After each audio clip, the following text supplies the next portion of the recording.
झारखंड की लाखों महिलाएं इस वक्त मैया सम्मान योजना की 17वीं और 18वीं किस्त का इंतजार कर रही हैं।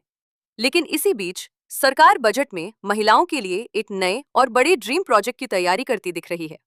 वित्त मंत्री ने संकेत दिए हैं कि मुख्यमंत्री का सपना है कि राज्य की हर मैया को सिर्फ सम्मान राशि ही नहीं बल्कि आगे बढ़ने का एक ठोस मौका भी मिले।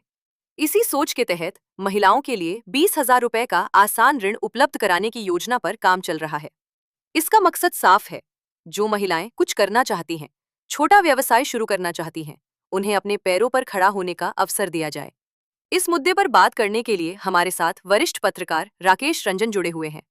राकेश रंजन बताते हैं कि सरकार की पहली कोशिश यह थी कि केंद्र से फंड मिल जाए और एक मुश्त सभी महिलाओं को 10-10 हजार रुपए दिए जाएं। लेकिन उस योजना में अभी वक्त लग सकता है।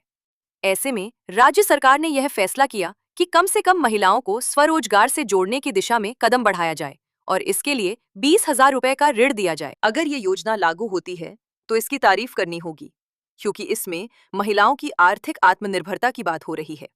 जब महिलाएं आर्थिक रूप से सशक्त होती हैं तो पूरा समाज मजबूत होता है।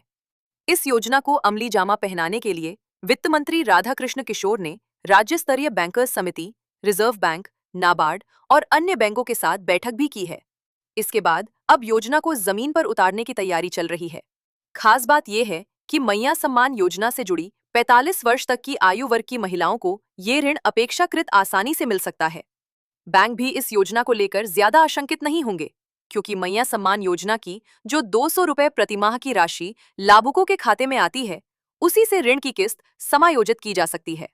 आवेदन प्रक्रिया को भी बेहद सरल रखने की तैयारी है। महिलाओं को सिर्फ आधार कार्ड और पिछले 6 महीने का बैंक स्टेटमेंट देना होगा। ऋण दस्तावेज के लिए मात्र 1 रुपए के राजस्व स्टैंप का प्रावधान हो सकता है। बैंकों में विशेष मैया ऋण डेस्क बनाए जाएंगे और आवेदन के 7 दिनों के भीतर ऋण स्वीकृत करने की बात कही जा रही है। ग्रामीण इलाकों में बैंक सखी महिलाओं को पूरी प्रक्रिया समझाएंगी। इसके साथ ही एक मैया ऋण पोर्टल विकसित करने की भी तैयारी है, जहां से ऋण वितरण, भुगतान की स्थिति और भविष्य में ऋण बढ़ाने से जुड़ी सारी जानकारी ट्रैक की जा सकेगी। संभव है कि पात्रता जांच की जिम्मेदारी सीधे बैंकों को दी जाए, ताकि प्रक्रिया तेज और आसान हो सके। प्रशिक्षण की व्यवस्था भी इस योजना का अहम हिस्सा होगी। Jharkhand state livelihood promotion society महिलाओं को ये तय करने में मदद करेगी कि वे कौन सा व्यवसाय शुरू करें और उसके लिए तकनीकी प्रशिक्षण भी देगी। कम पूंजी में शुरू होने वाले काम जैसे श्रृंगार दुकान, सिलाई केंद्र, मशरूम उत्पादन, मसाला निर्माण, पशुपालन जैसे व्यवसाय इस राशि से शुरू किए जा सकते हैं। सूत्रों के मुताबिक पहले चरण में 20,000 रुपए का ऋण दिया जाएगा। अगर लाभुक तय समय पर ऋण की वापसी कर देती हैं और भौतिक सत्यापन में व्यवसाय संतोषजनक पाया जाता है, तो आगे चलकर ऋण की सीमा 50,000 रुपए तक बढ़ाई जा सकती है।